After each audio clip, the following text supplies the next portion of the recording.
Next will be our Mahesh sir, our president, and he is very expert in medico-legal aspects. Sir, over to you please on medico-legal aspects in ROP.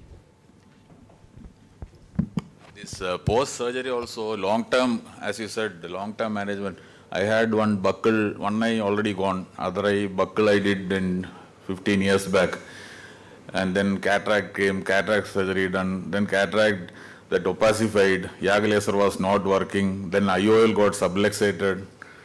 This continuously, it's a huge process going on. Okay, thank you Anubhav for giving me this talk. Me and Anand had been doing some medico-legal talk sessions in AOS. We are having one on endophthalmitis next year in Jaipur. So that we are planning, a drama we are planning. So, I'm talking about why is ROP special in litigation?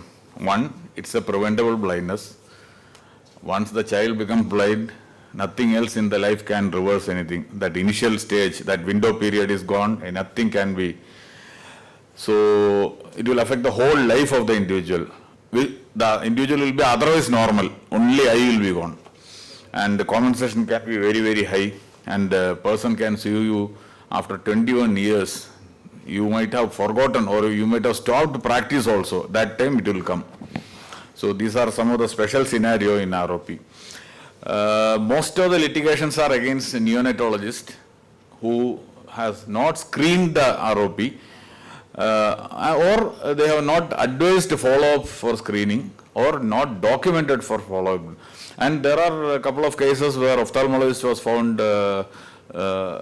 negligent for not for documenting even dilatation and what indirect ophthalmoscopy, whatever, and proper follow-up, it was not documented.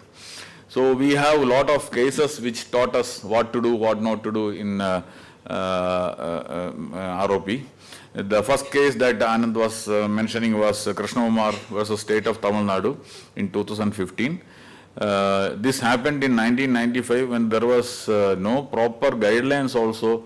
Still, this case was lost and the compensation was 1.38 crores, one of the highest in Indian ophthalmology history.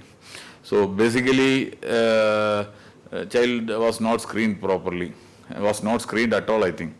And later, there are a few cases which has come across the country, like Maharaja Agrasen Hospital versus Master Rishabh Sharma.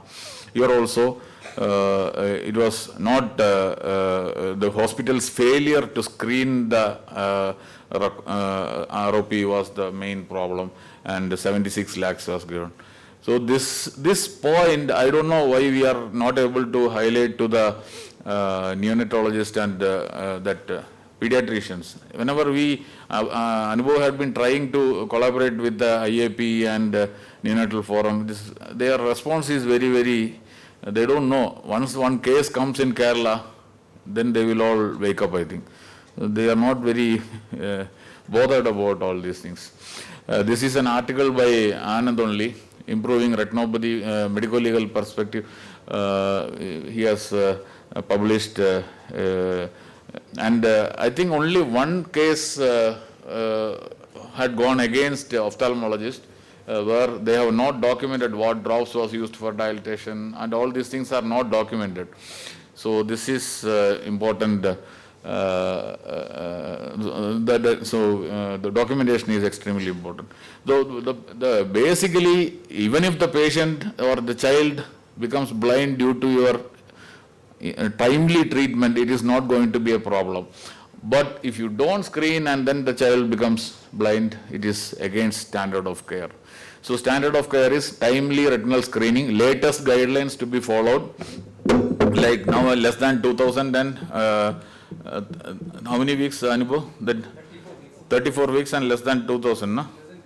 Yeah, 2000 grams, yeah. So that has to be very clearly written down, and every neonatologist should know. Documentation, whenever you go to a hospital, you screen it and write some lines in the file.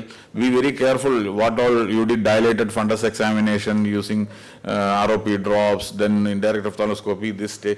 At least don't write within normal limit, WNL and sign and come. So this document is going to be very important. And I think ideally you should keep one copy of the records in our hospital where we are going to. So poor outcome is not negligence, that is for sure, because in spite of all the surgery, many of our patients don't do well.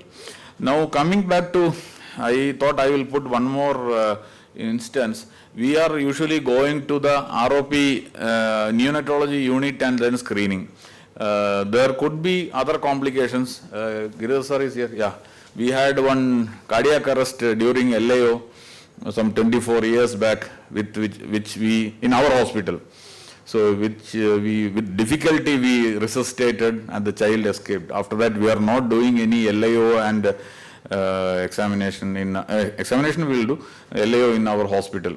So we are doing in NICU only. That is another important thing. Don't do in a setup where there is no anesthetist, or suddenly if the child goes into cardiac arrest, we are all we are as good as a layman. So that is the thing. Number two, there was a scenario last month. We had one child coming from an NICU unit from elsewhere and wanted to give intravitreal injection. The patient, the child was taken, thought we will do under local and topical drops, and then the child was taken to the operation theatre complex where the mother was feeding the baby and handed over to the sister. Then sister saw that the child was not responding. Actually the mother had fed the baby and it had aspirated. So just imagine that baby was taken to the theatre, and after that we found that it was, child died in the, before it was taken to the theatre for giving injection. Luckily our anesthetist aspirated the milk and it was taken in a video, and immediately patient was packed off. So within a 5-minute delay we escaped actually. So this two incidents I wanted to tell, because now whenever you're operating these cases under general anesthesia is also a challenge. Many of them have problems, other problems. Like this case, in spite of having a very good workup in Shankar Nethralaya, the court found negligence, and the way they analyzed the whole scenario, improper atropine timings, call-in use, exacerbating bradycardia. So they have gone through the file extremely threadbare. They have dissected and they found that they were negligent. So this is, then I told our story. Better to do laser injection in NICU only. Usually criminal proceedings may not come, but if there is a death in your hospital, it is going to be a problem. In there are judgments, the legal guidelines by Government of Kerala, High Court of Kerala. If there is a death or some major problem, they have to constitute an expert panel, and with that only they can charge a criminal case, FIR. So that is, guidelines are there in Kerala. So, and one more last thing is consent. Who will give consent for a child? Naturally, it's the parents, father and mother should be given consent. So we have, this book is released yesterday, everyone will get this book. There are laser consent and Avastin and anti-VEGF consent is there in that. So limitation period already explained. You have to keep the file for 21 years at least. So whatever you do, so that is the thing. Compensation will be very high, the reason I explained. But the bad outcome is not a fault of the doctor. So that is, and there could be a difference in opinion between Divya and Anubhav. Anubhav may say I will give laser, Divya may say I will give injection and followed by laser. Just document it properly. That is not a negligence in fact. So difference of opinion is not a, so it's a special scenario, and the litigations in ROP are not many and not against us mostly, but it is a big burden to our, that's all. Thank you. Thank you, sir. Thank you for enlightening us. One thing I want to just highlight, that we are all afraid of medical implications. If you are seeing ROP and you are seeing any suspicious stage, if you are referring patient 1, if you are giving some kind of treatment, even if you are giving scatter laser burns, you have done something. You are not being charged or liable for that compensation. Only thing, if you are not efficient enough to give treatment, give some amount of treatment, immediately refer. So keep your close friend who is doing ROP treatment in loop, and if you are having any doubts, either call him or send him the baby immediately. Delaying the baby, not finding the extreme stage on time, and unnecessary waiting for the treatment like 48 hours, 72 hours, 1 week will be a serious consequence. So don't delay in ROP. Either give some treatment, and injection nowadays everyone is giving. So giving injection is not a big deal. Anyone can give, just a little difference in technique, and you can just survive yourself and can survive the baby also. Mistakes that we do is we don't document. When we go to NICU, in their file we are not documenting and we are not keeping a copy with us.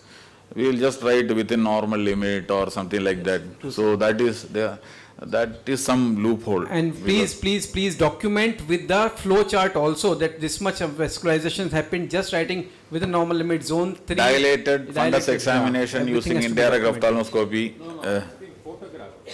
A photograph. Yeah, but then not all places, not peripheral doctors, small doctors might not have. So at least document with your flow chart, with your diagrams on the piece of paper. Don't just write within normal limit, zone 3 avascular, zone 3 stage 1. One of the judgments which has come, the photograph not been documented. Yeah, the problem is, sir, in a small place, that is Anand's project of having this camera in every periphery and taking photos and documenting. That is also, if that itself will be enough. That's. And if there baby is is no not forest camera or any camera, then you have to properly document it and keep a copy with you. So that is. Yeah. And one more last point, if the baby is not dilating, what madam just told, just to check two things. Either they have not been dilated well with the drops, or they are having envy eyes. So don't just get panic that baby is not dilating, it baby has AROP or zone 1 ROP. Just see carefully anterior segment with your 20D or 28D. And with the indirect it is possible to see easily. You don't need to have slit lamp for that. Just see carefully, and if it is not having lot of envy eyes, which might have ectropy and uvea also, then just dilate once more, wait for 30 minutes, and then take the decision. I think the message should be that it's not to scare anyone who's doing an ROP, because you are doing a service and preventing blindness. I mean, like for so many years of life actually. So it's only thing is that you need to be meticulous, just follow the guidelines, when to screen and when to refer. Whenever there is a doubt, there are many people around whom you can take help from. So don't run away from whatever you are doing, because that's a great work which many of us are not, I mean many are not able to provide. We need more people to screen in the Yes, state, yes. that is for sure. Properly document, that is only term.